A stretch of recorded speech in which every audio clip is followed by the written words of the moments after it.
newspapers, provocateur and chief. And he can be very provocative, but I can't resist asking you about his sentiments. Would you agree with that headline? Or what was your mood during a shelter-in-place Yom HaAtzmaut? No. I think that Yom HaAtzmaut is the one day a year when Israelis can allow themselves a respite from complaints about the country. And I relate to Yom HaAtzmaut from a place of pure gratitude, personal gratitude, because I feel that my life, my Jewish life, my personal life, my professional life, really flowered with the opportunity that Israel gave me to be here, to be a writer of the Jewish story, of the Israeli story in Jerusalem, and the opportunity that it gave the Jewish people. I'm working on a book now about, it's called The Wisdom of Survival. And it's about how the Jewish people went from the lowest point in our history, which was April 1945, to one of our peak points, which is today. In fact, I would say might well be the most exciting and meaningful time to be a Jew in all of Jewish history since Sinai and the Exodus. And I really believe that. We're living in a time of wish fulfillment. We're living in a time of Jewish fantasy. And so for me, this is the one day a year when I reconnect with that, when I remember what Israel means for me personally, for my family, and for the Jewish people. 364 days a year, I will worry and sometimes worry acutely. I have, these last few months have not been easy here. And I probably agree with Femi on more issues than not. But I think one needs really some perspective. And if you can't feel gratitude on Yom HaAtzmaut, on Israel Independence Day, then it's like not feeling the joy of liberation on Seder night, not feeling the sense of closeness with God or atonement in Yom Kippur. One of those seminal moments. And it's an opportunity to transcend our limitations. Well, one of the points that you make in your book, that when we discussed it, is that you contend that Zionism saved the Jewish people. It's quite a statement. What do you mean by that? So let's look at a few components of that. First of all, the Jews of the Middle East. And you know, we've been so focused for years, and justifiably so, on the shameful way that the Mizrahim were treated in Israel in the 50s and 60s, and really up until, I would say, the rise of the Likud in 1977, which was the first time that Mizrahim felt politically and culturally empowered. But what we missed is that Israel actually saved these entire communities. Can you imagine if there had been no Israel and the Jews of the Middle East remained in Syria, Iraq, Yemen, Libya, what these last 10 years would have been like for the Jewish people outside of the Middle East? Can you imagine the emergency rescue campaigns that we would have had to mount? We don't think about this. We take it for granted that they're safe, their children and grandchildren have been absorbed into Israeli society. But without an Israel, we would have faced an existential crisis for several million years. That's just one example. The Jews of the Soviet Union would have disappeared. We would have lost 3 million Jews if there wasn't the state of Israel to absorb them and to, behind the scenes, galvanize the Soviet Jewry movement. And stir Jewish consciousness among young Soviet Jews in the 50s and 60s. And so there are so many examples before we even get to the survivors of the Shoah. And what I've been concentrating on in this early part of my book, and I've really just started, are the DP camps. The DP camps are one of the great forgotten Jewish stories of the last century. In 1947, you had 300,000 survivors living in camps in Germany and Austria. They were in camps, many of them the same camp, Bergen-Belsen, Dachau, Buchenwald, staying in those camps because there was nowhere for them to go. And the amazing story that I've been working on these last few months, reading just fantastic material that's been almost completely forgotten, is what actually happened in these camps, the rich Jewish life that these young survivors created, the families that they created. In 1947, the DP camps had the highest birth rate in the world. And what galvanized the DP camps was Zionism. The DP camps were almost completely Zionized. Even the ultra-Orthodox in the DP camps supported Zionism. So that the animating life force that allowed these survivors to begin the process of healing is coming through Zionism. And so in so many ways, Zionism and the state of Israel saved the Jewish people in 1940. I come back to that phrase, Reshit Smichat Gulatenu, that in a way we were redeemed through Zion in these remarkable ways. Absolutely. But part of that conversation really has to also center on the manner in which the establishment of the state of Israel changed the self-understanding of Jews throughout the world. Yes. There are two components to that. Self-understanding and the understanding of non-Jews, which is a much more complicated story, as we've discovered in recent years. What seemed to be an unquestioned success story, which is non-Jews looking at Jews with new respect, respecting Jews for defending themselves, for creating this thriving society, now has a dark side, and we're seeing the rise of anti-Semitism focusing on Israel, which was supposed to be the cure for anti-Semitism. And that is having a very negative effect on some Jews, certainly on Jews on the left, who I think have really become very confused about whether this is a good story, a Zionist story, a noble story, or in some ways a sullied story. And that's where we are right now. And so there is this relationship between non-Jews perceive Israel and the Jewish people and how we perceive ourselves.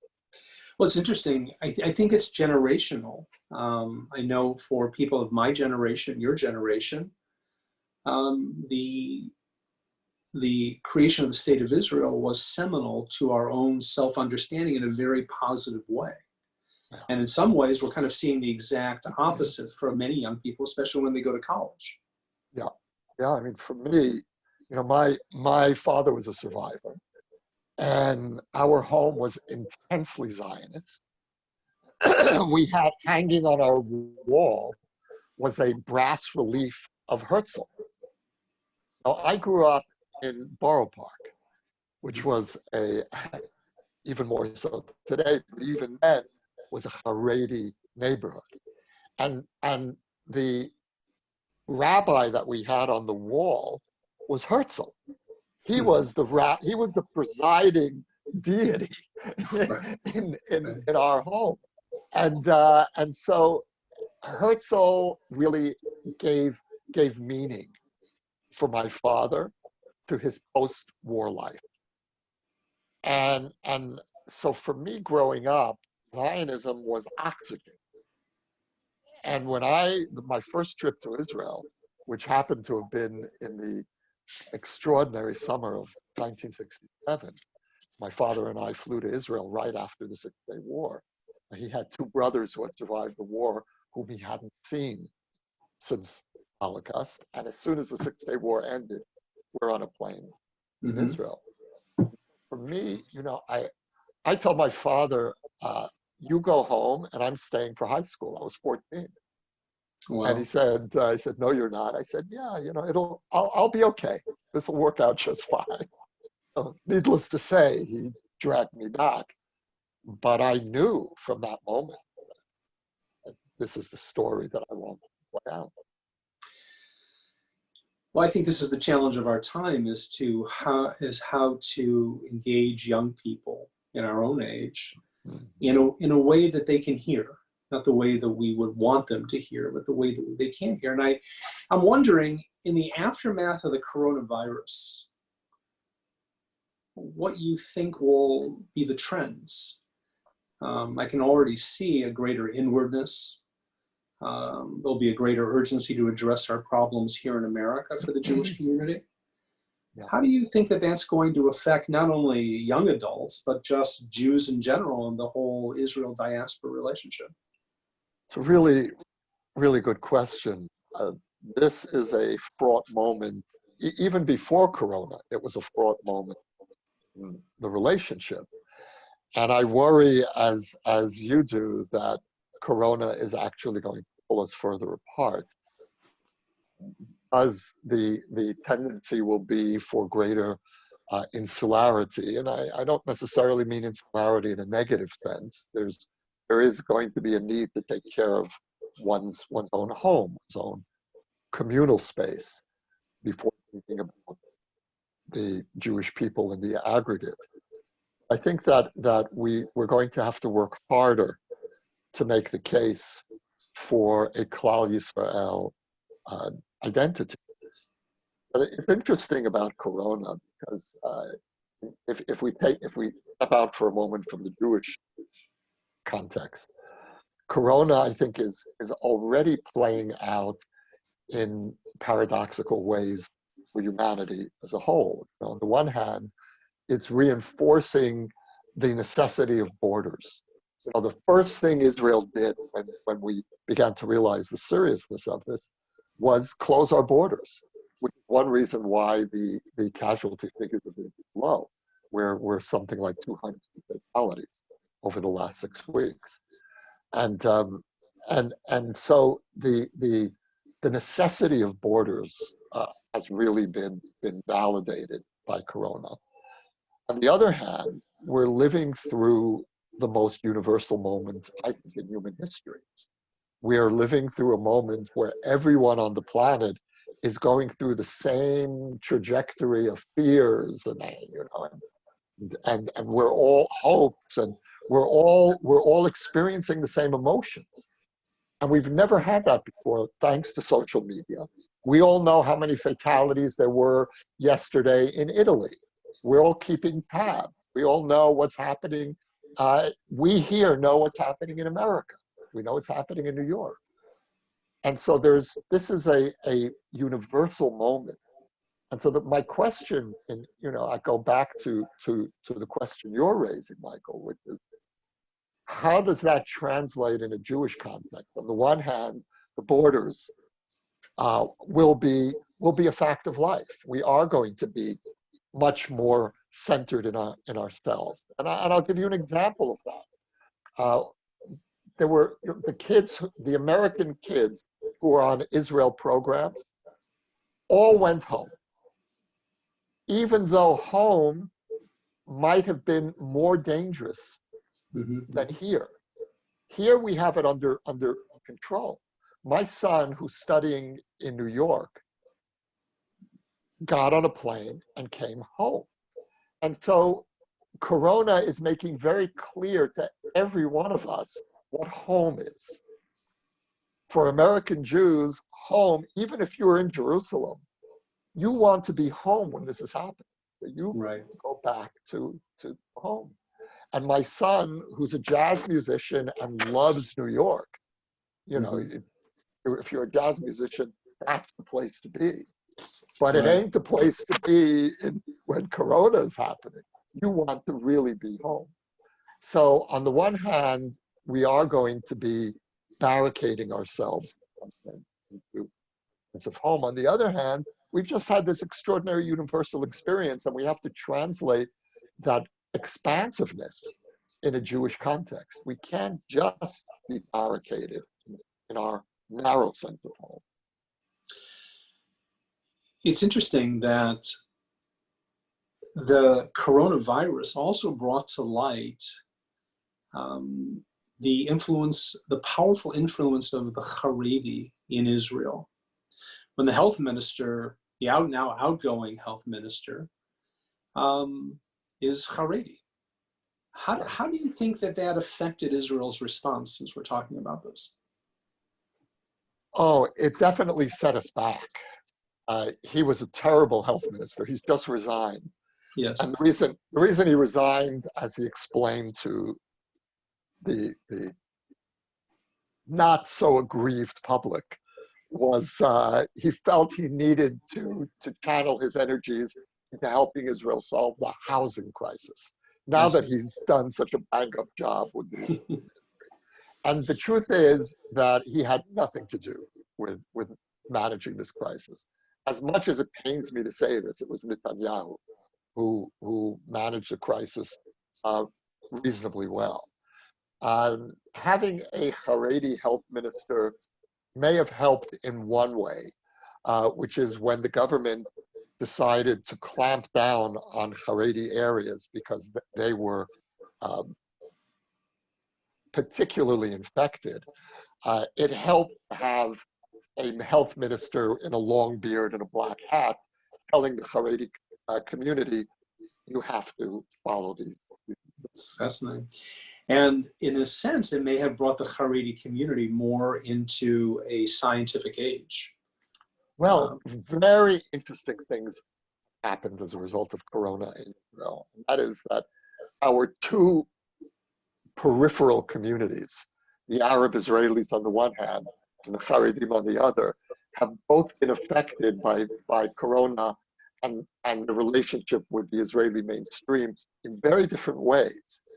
Arab Israelis are being embraced as exemplary citizens in a way that we've never seen before. They've become media heroes.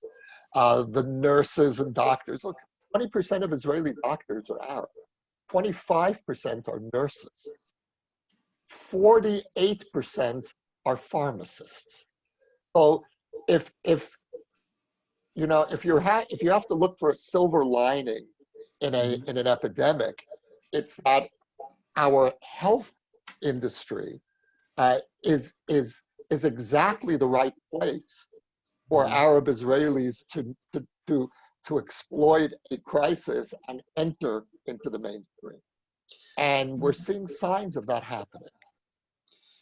Well, if you were going to, since we're speaking about this, I'm thinking about if you were going to write a letter to your Palestinian neighbor in the coronavirus era, what would you write to him or her?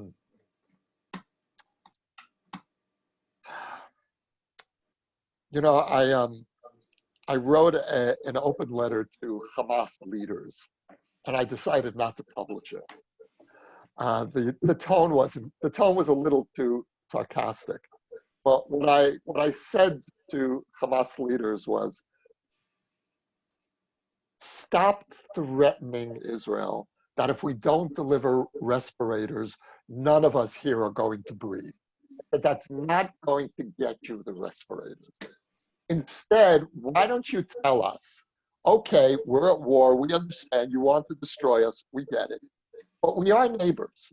And right now, a health crisis in Gaza will be bad for you two, and we need help now. Why don't you try speaking to us this way? If you threaten us that if we don't help you breathe, we're all going to choke, which was the language of Hamas. That's how Hamas asks for help from Israel. and so I said, listen, you really don't understand us. Because when you speak to us that way, we genuinely don't respond. We don't respond generously. Right. But if you were to speak to us as a neighbor, even a neighbor that you hate, but still we're neighbors, you will get those respirators. So it's your choice. You have to decide. And I didn't send that, but I would say that that's the general gist of what I would say to Palestinians. Let's use this crisis as an opportunity. You did note that it pained you to acknowledge that Prime Minister Netanyahu has actually done a pretty good job with this. So since you opened the door, I have to ask you what your thoughts are about this new national unity government. Do you think that Benny Gantz did what was in the best interest of the country? Or do you think that, as some people are saying, he and the Blue and White Party are going to be the last example of roadkill in the political career of Prime Minister Netanyahu? Yeah, it's a great way to put it. In the last year, I have voted for Benny Gantz 3 times. I had the pleasure of every few months voting again for Benny Gantz. Do I regret it? Not really. But you can tell by my hesitation that my heart is not fully in this. Look, the truth is that my head tells me one thing and my heart tells me another. My heart hates this. I hate the fact that my camp, which was mobilized, and we were ready to, if we would have been dragged into rounds 4 and 5 and 6, we would have dutifully gone back to the polls. Anything to throw this guy out and to stop this national disgrace. And yet then my standard bearer turns around and joins the government. Now, my head tells me there was no choice. And not only because of Corona. I actually think that Corona is a secondary reason. I think the real emergency we were facing, and this is something that Halevi pointed out, and he was right about, the real emergency here that will have a long-term impact greater than Corona is the threat to Israeli democracy that Netanyahu represents. And so what Benny Gantz did was step in and seize the Justice Ministry from the Likud, which is already applying a pack of ice onto the feet. So for that alone, I'm grateful for the unity government. You have to understand where we were 3 weeks ago. And I think that most people abroad actually missed the severity of the crisis. 2 things happened the week before Benny Gantz began negotiations for unity government. First was the worst crisis in authority between the Knesset and the Supreme Court in our history. The Speaker of the Supreme Court, the Speaker of the Knesset, shut down Parliament because he was from the Likud and he didn't want blue and white over. They simply shut down the Knesset. We've never experienced anything like that. The Supreme Court orders him to reopen Parliament, and he refuses. Now, it's a crisis on a historic level. At the same time, Netanyahu was declaring that even though the center-left bloc of blue and white, together with the Arab list, won a technical majority, Netanyahu really won the election because he wanted the right-wing bloc won a Jewish majority. Now, this is the first time in the country's history where the prime minister is telling the public that the outcome of elections will be determined not by an Israeli majority, but a Jewish majority. A Jewish majority, right. Now, where are we? And so Benny Gantz stepped in, and I don't know if he saved Israeli democracy, but he certainly prevented a collapse of authority and legitimacy at the height of an epidemic. So yes, I think he had to do it. He did it in an amateurish way. The deal that Netanyahu got is scandalous. And the last part, just the last point here, is that Benny Gantz has now destroyed the center. Now, I've been voting for centrist parties for almost 40 years, which meant that for most of my life as an Israeli, I've been voting for little centrist parties that came and went and had no impact. But I've been a committed centrist almost since moving to Israel. And we finally had a party that had a reasonable chance of being the party of government, of changing the political map. Mm-hmm. And this unity government has destroyed it. And that's where, the roadkill metaphor, Netanyahu once again has not just defeated his opposition, but devoured it. Right. Look, I don't want to give Chemi Shalev too much room in this conversation today, so I'm going to shift off of this. And I'm going to quote to you from your book, Like Dreamers. And you just put that up there so we can see it. You write towards the end of the book, and so the new dreams of Zion, socialist perfection, the wholeness of the land, even the seemingly modest dream of normalizing the Jews as a nation among nations, has each successively faltered. The Messiah was still tearing. In their disappointment, some Jews had forgotten how to celebrate, how to be grateful. It was a recurring Jewish problem as ancient as the first Exodus. But as Jews sang at the Passover Seder, weren't the dreams that had been fulfilled, in some sense, enough? You wrote this 7 years ago. Would you write this today? I'm so glad I wrote that. I forgot about that. And yeah, absolutely. I was reading, reading along with you, saying that's right. Or as they would say in Yiddish, gut gesagt. You said that the right way. So yeah. I uphold every word, even more so. And so you're speaking to more than 100 people here. What should they be celebrating on Yom Ha'atzmaut then? Because we constantly are talking about what's wrong and what's not working. So let's reverse that. What should we be celebrating today? So someone should write a dayenu. Make a note. Okay, I'll write it down. Someone should write an Israel dayenu. And the first dayenu begins with existence. Mere existence. If the state of Israel had only preserved the physical existence of the Jewish people, dayenu. If the state of Israel had only taught the Jewish people how to defend itself, dayenu. If the state of Israel had only gathered the exiles, dayenu. If the state of Israel had only saved the Jews from the DP camps, and on and on. If the state of Israel had only saved Soviet Jewry, dayenu.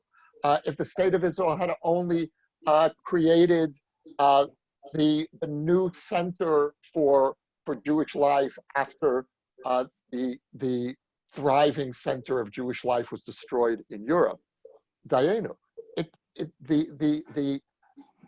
The proliferation of blessing is so overwhelming that I really come back to the archetype that seems to be so deeply imprinted in us as a people, that terrible archetype of the Jews in the desert. Well, God, what have you done for me lately? I just split the Red Sea. I've just given you the Torah. I've just appeared to the whole Jewish people. And you go and you build the golden calf. I mean, Right. It's not a flattering portrait of the Jewish people. Hardly. And I hear that in some of the anti-Zionism or post-Zionism today, there's the old, well, God, did you take us into the desert to die?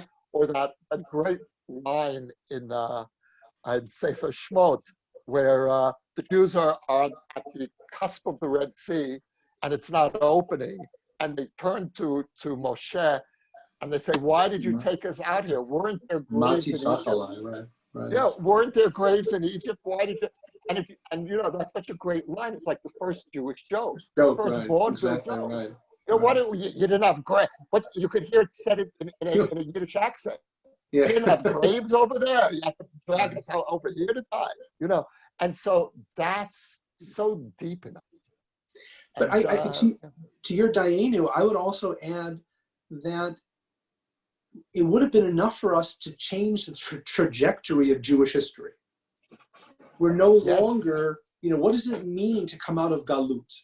What does it mean to question whether we should say, Mipnei Chatainu Galinu Me'artzenu, right?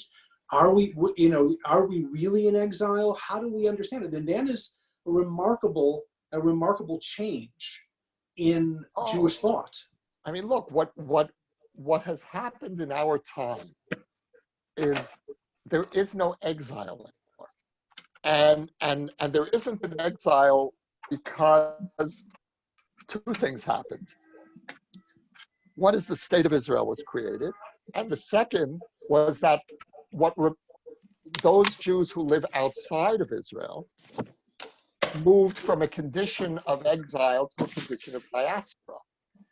And that actually happened. The end of the exile did not happen in 1948. It happened in 1989, when the Iron Curtain fell, and you no longer had millions of Jews living in a condition of enforced separation from the land of Israel. Well, that's a great point. We moved from exile to diaspora. So today we are living in a situation that we have not lived in for 2,000 years.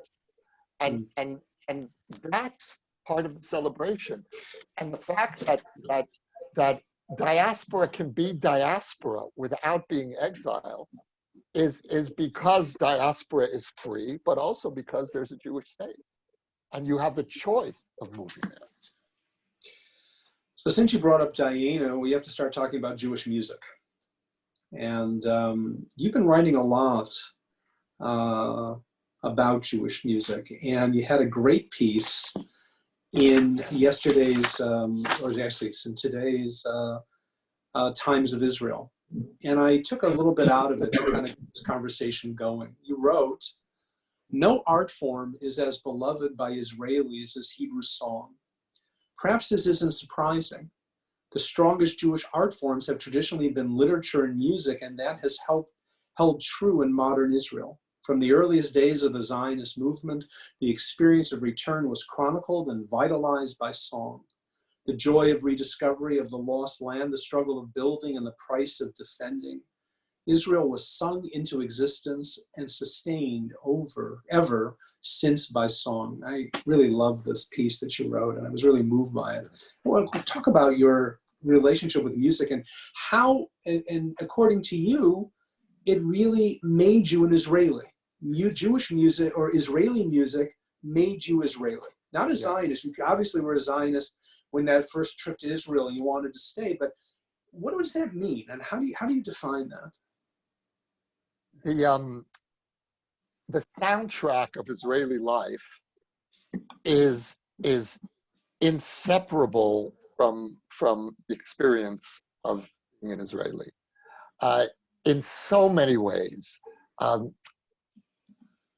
Once I started seriously paying attention to the music, and it took, as an immigrant, it took me about 15 years before I really felt this is my music. At least 15 years. And in retrospect, I would urge Ulpanim to be set up for new immigrants on music. Because when you have the music, you understand the inner emotions of Israeliness. It's all there in our music. And the slang. I started noticing how much of the lyrics of popular songs end up in slang, in newspaper headlines. Just the other day, there was a headline in one of the papers about the government's deliberations, how much to open, not to open. And the headline was, Memshala lochetzet, Medina nilchetzet. Government is pressuring, and the state, the public feels pressured. That's a line out of this great song called Ezo Medina, What a Country, which is a takedown on Israeli corruption and bureaucracy and the oppression of the little man. And it's those kinds of things. Israelis they don't even realize they're doing it. It's the DNA of Israelis. And nothing, even our literature. I think we have fantastic literature. Increasingly, we have fantastic film and TV industry, but nothing comes close to expressing the subtleties of the Israeli personality as the music. I want to give an example of this. We have the version that Kululam put together of Al Kol Ela, the beautiful and wonderful Naomi Shemer song. But just to give a little background here, what they did was they gathered 12,000 people together, not knowing each other, and from all walks of Israeli life, and they put them in a room with an orchestra and a remarkable singer, and this is the result of it. But the reason I wanted to show this is because you can see not only the diversity, but how each person is identifying and emotionally attached and moved by the singing. So let's just see just a moment of it.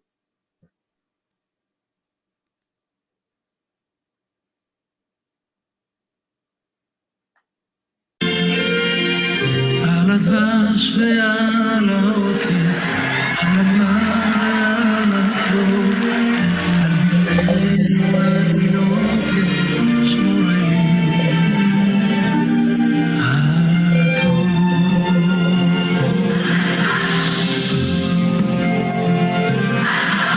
על האש המבוערת, על המים הזכים,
Here.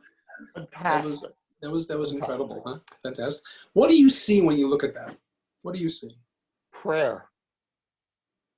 This is the strongest form of prayer that exists anywhere that I know in the Jewish world. In Israel, outside of Israel, in our synagogues, this is where we pray. This is where we pray most deeply. And if you look at the faces, this is what you'll see. There's longing, ecstasy, request, praise, all of those elements, those classical elements for thanksgiving, all of those elements are there on people's faces. And, I was at Israelis don't realize, they don't realize how religious they are. I was at a concert, at a festival. This goes back 2001, the height of the Second Intifada. There was a big festival over Shavuot, 20,000 Israelis gathering for Shavuot, and we went. And you stay in a tent, and it was extraordinary. And Friday night, there's a concert, and it was the band Sheva. You may remember them. And they played Shir Hamalot, their version of Shir Hamalot. Mhm.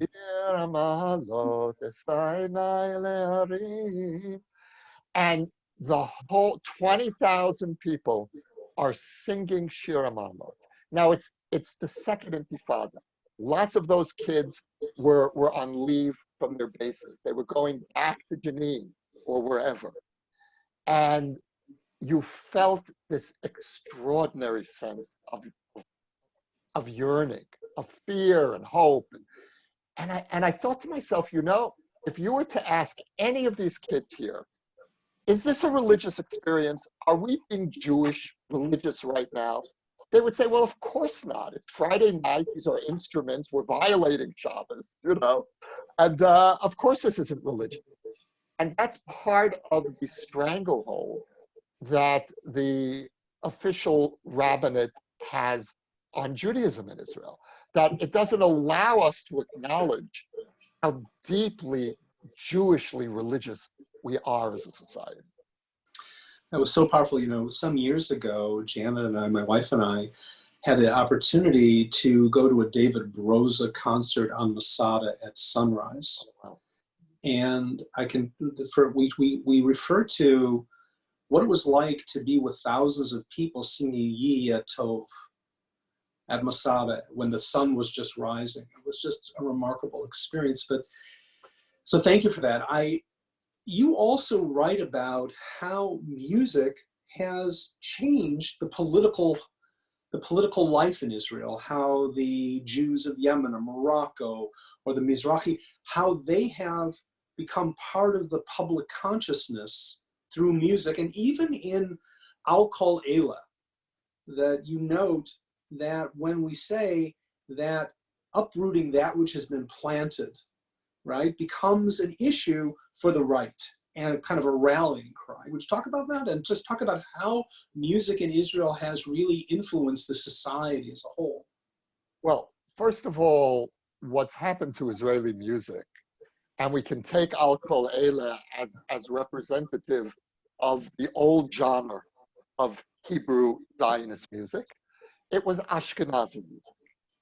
I love that music, but I don't lament its passing, because what ended up happening in Israel was that the music went from being Ashkenazi to Israeli. And it became a synthesis of East and West. Israeli music today goes in and out of the old Naomi Shemer or Kaveret or Arik Einstein into Mizrahi piyut. And it's so unpredictable and it's so alive. And what I find about the ingathering of the exiles, as we call it here, is that the cultural component of that ingathering is greater than the sum of its parts. The culture that we're creating now is something new for the Jewish people. We've come back from all the places of our wanderings, and we're putting the pieces together. They don't always fit easily. And the social tensions and the political tensions we have is because each of us comes with a different notion of what being Jewish means. We come with a different experience based on where we've wandered. Where I'm bringing the 1960s to Israel, America of the 60s. That's when I came of age, and so I land at the Hartman Institute. But I have friends who came from the Soviet Union, or whose parents came from Kurdistan, and their experience was not the 60s. Their experience was being persecuted Jews in a totalitarian society. And so what they bring is something different. And what you learn in the process of coming up, rubbing up against all these different Jewish experiences is a certain humility that none of us has a lock on the meaning of the Jewish experience. So in a way, this is really where the music is, in a sense, the greatest melting pot for Israelis. And you think about, absolutely. You know, I mean, you have people coming from all over the world and they don't relate, but suddenly you can listen to music from Ethiopia and yesterday, the celebration yesterday, and watching Israelis, from all walks of life, but the music was being acknowledged that has an Ethiopian beat. And that's a pretty amazing thing to watch.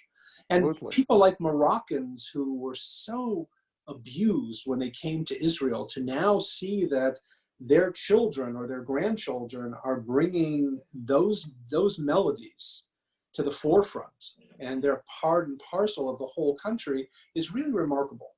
It's so moving. And, I would say that we have two great melting pots. There's the army and there's the music. And the two are very much related because much of Israeli music, popular music, began with the musical troops, TROUPES, performing for the TROOPSs. and this and you in the army you really get exposed to Israeli music. And I served in a unit that was immigrants, and I was already in my 30s when I was drafted, and we were most of us were already married with kids, and so we were kind of just we were almost beyond the reach of immigrant absorption.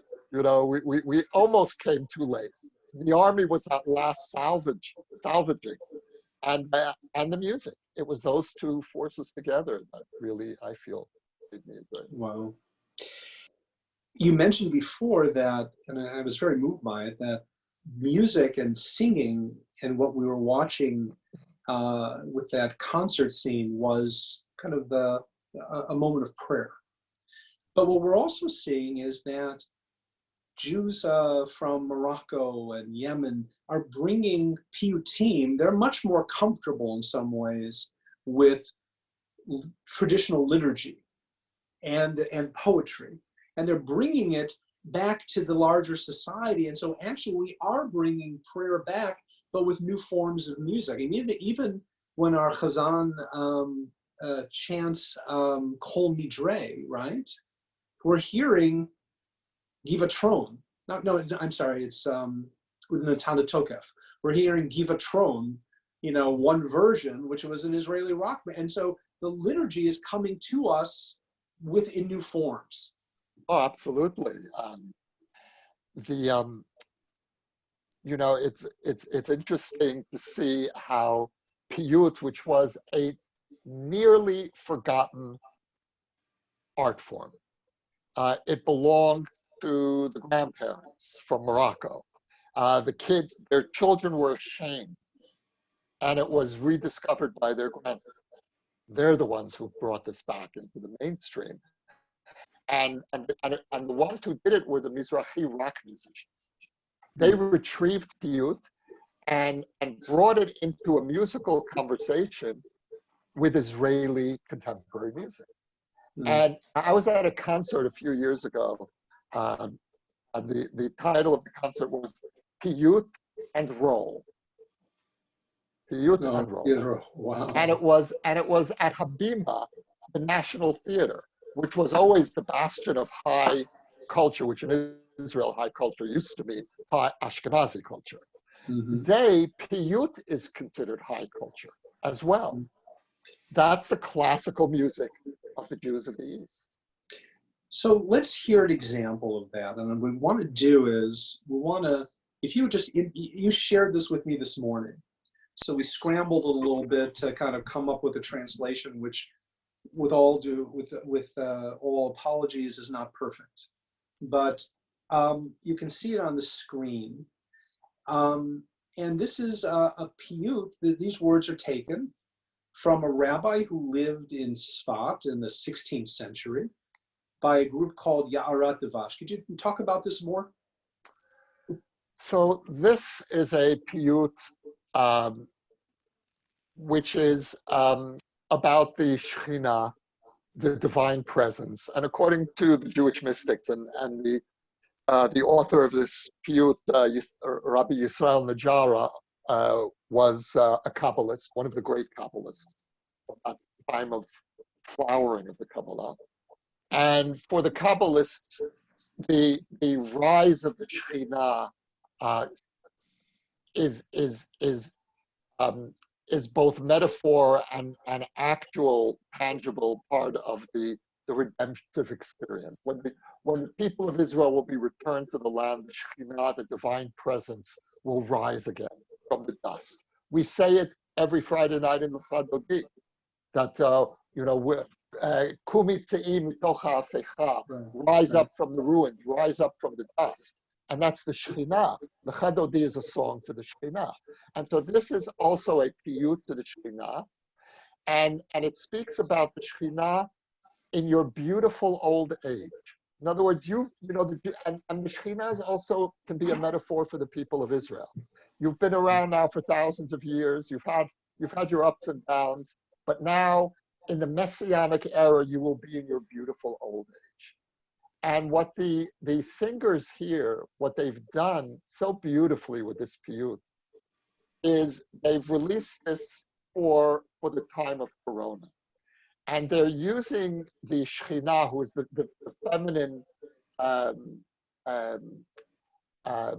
feminine form of God. They're using this as a metaphor for the grandmothers and the generation of our parents and grandparents who are now endangered by Corona. And those who are mostly dying are coming from that generation. So the most vulnerable. Yeah. They're the most vulnerable. So they've taken their family photographs. And that's the background that we'll see. And so this for them, this becomes a prayer that the old people will be able to enjoy an old age of grace. And so that's how and that's so much part of how the Israeli musical culture works.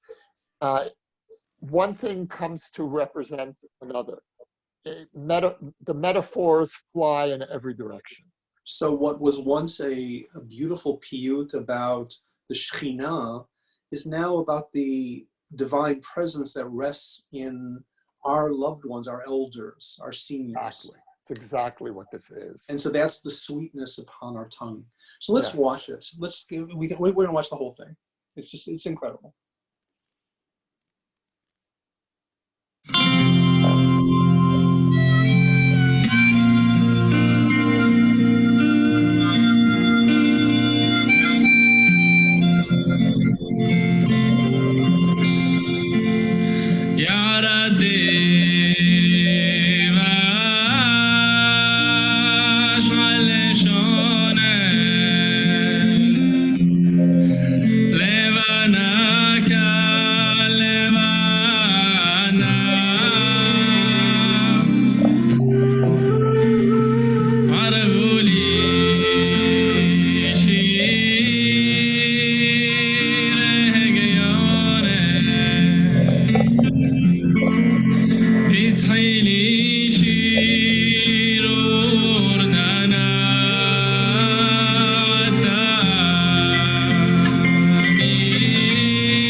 just takes your breath away.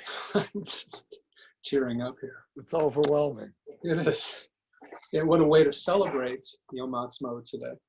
And what a gift it's been to talk to you. And you're such a treasure, Yossi. And we so appreciate you making time for us here in Chicago. Thank you, Michael. Thank you for your friendship. Thank you really for your leadership. And I love engaging with you. Thank you, thank you. We're going to end, and I'll invite you to be with us. We'll ask Chazan Mizrahi to lead us in the prayer for the welfare of the state of Israel. So if everyone can please rise.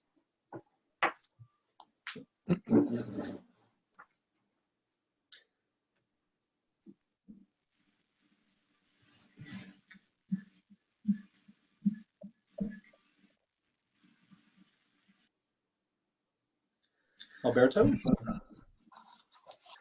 I was muted. You're back. Good. Avinu shebashamayim, Sur Yisrael vegolo, Barechet Medinat Yisrael, Reshit tzmichat geulatenu. Hagen aleha bevrat chastecha, Uferos aleha sukat shelomecha. From the beginning. Avinu Shabashamayim, Sur Yisrael vegolo, Barechet Medinat Yisrael, Reshit tzmichat geulatenu. ושלח אורך ואמיתך לראשיה, שריה ויועציה, ותקנם בעצה טובה מלפניך. חזק את ידי מגיני ארץ קודשנו, וינחילם אלוהינו ישועה. ועטרת ניצחון תעטרם, ונתת שלום בארץ, ושמחת עולם ליושביה, ונאמר אמן. Avinu Shabashamayim, stronghold and redeemer of the people of Israel, bless the state of Israel, that it may be the beginning of our redemption. Shield it with your love, spread over it the shelter of your peace. Guide its leaders and advisors with your light and your truth. Help them with your good counsel. Strengthen the hands of those who defend our holy land. Deliver them, crown them with peace, bless the land with peace and its inhabitants with lasting joy, and let us say, Amen. Amen. Thank you, everyone, for being with us, and mostly you, Yossi, and to everyone, Chag Sameach. Thank you. Chag Sameach. Talk to you soon.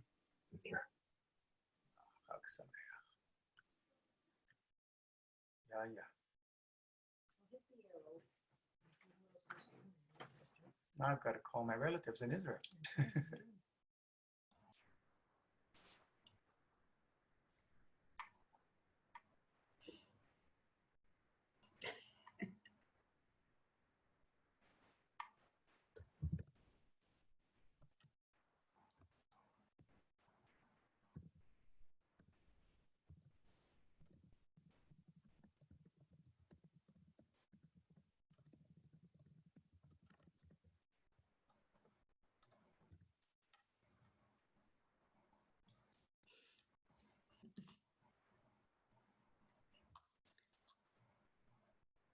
One by one. Hi, Liz Berkey. It's so great to see our people. God, I love that. I won't miss these little boxes, but I love seeing our people. You can't see them this way in the sanctuary, you know, unless you walk around. That's, I think that's why Rabbi walks around. He sees them all. Everybody in these boxes has a name tag, so that helps. Hey, Liz, can I change my name tag to me so it doesn't